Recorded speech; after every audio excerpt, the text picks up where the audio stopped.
लड़की को कपड़े उतारकर घास के मैदान में फेंक दिया गया। उसका कांपता शरीर और जुवांग का भाव दर्शाता है कि उसने अमानवीय यातना झेली है। लेकिन जैसे ही वह आदमी संतुष्ट होकर पैंट पहनने लगा, लड़की की स्कर्ट में मोबाइल वाइब्रेट करने लगा। जब उसने देखा कि लड़की की मां का फोन है तो सांप जैसा बेरहम आदमी बिना कुछ कहे कॉल काट देता है और छोटी मई को धमकी देता है कि अगर उसने यह बात किसी को बताई तो उसकी मां के साथ भी वही अमानवीय सुलूक होगा। लेकिन जैसे ही सांप जैसा बेरहम आदमी चश्मे के पीछे से छोटी मई के शरीर को देख रहा था, अचानक उसके पीछे एक औरत की चीख सुनाई देती है। वह छोटी मई की बाहरी और गूंगी मां थी। लेकिन यह देखकर भी सांप जैसा आदमी घबराया नहीं।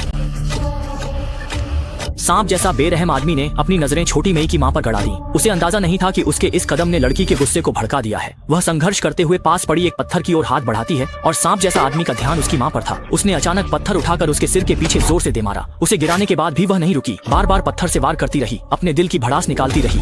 जब तक उस आदमी की सांसें पूरी तरह थम नहीं गईं, तब छोटी मई ने अपने हाथ की हरकतें धीरे धीरे बंद रही थी। अगली सुबह वह खुद पुलिस थाने जाकर आत्मसमर्पण कर देती है। लेकिन जब वह खुद को पीड़िता बताती है तो पुलिस उस पर बिल्कुल भी विश्वास नहीं करती, क्योंकि वारदात के वक्त वहाँ सिर्फ वह और सांप जैसा बेरहम आदमी ही मौजूद थे। अब जबकि वह मर चुका है और कोई गवाह नहीं बचा, पुलिस सच्चाई का पता नहीं लगा पाती। छोटी मई ये सुनकर बेहद निराश हो गई। अच्छी बात यह थी कि इसी समय उसके वकील ने उसके लिए एक उपाय सोचा। इंटरनेट के जरिए इस मामले को सबके सामने लाया जाए ताकि उसे महिलाओं की जन समर्थन मिल सके। लेकिन हैरानी की बात यह थी कि छोटी मई ने यह सुनते ही सीधे इनकार कर दिया। वह नहीं चाहती थी कि आगे से उसे दूसरों की अजीब नजरों का सामना करना पड़े। जल्दी ही तय सुनवाई की तारीख आ गई, लेकिन छोटी मई पर्याप्त सबूत पेश नहीं कर पाई। इसलिए जज ने उसे सीधे जानबूझकर हत्या का दोषी ठहराया और 8 साल की सजा सुना दी। माँ चिंतित हो गई, लेकिन एक बाहरी और गूंगी महिला वह कर भी क्या सकती थी। वह बेबस होकर अपनी बेटी को ले जाते देखती रह गई। छोटी मई की जिंदगी अच्छी थी। वह बचपन से अपनी माँ के साथ थी। माँ बेटी मुश्किलों में खुश रहती थी। माँ का बोझ कम करने के लिए छोटी मई स्कूल के बाद पार्ट टाइम काम करके पैसे कमाती थी। इसके बावजूद उसकी पढ़ाई कभी नहीं छूटी और वह हर बार स्कूल में छात्रवृत्ति हासिल करती थी।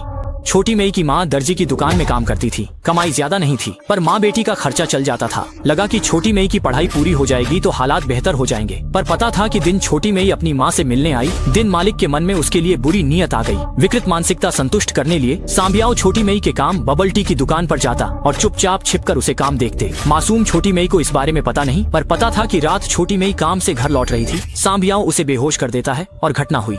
लेकिन अच्छा हुआ कि 8 साल का समय जल्दी बीत गया और उसी दिन छोटी मई अपनी सजा पूरी कर जेल से बाहर आ गई। भले उसकी 8 साल की जवानी बर्बाद हो गई, पर उसने अपने की पर पछतावा नहीं किया। इसके बाद वह अपनी माँ के साथ फिर से खुशहाल जीवन जीने लगी। फिल्म यहीं पर समाप्त होती है।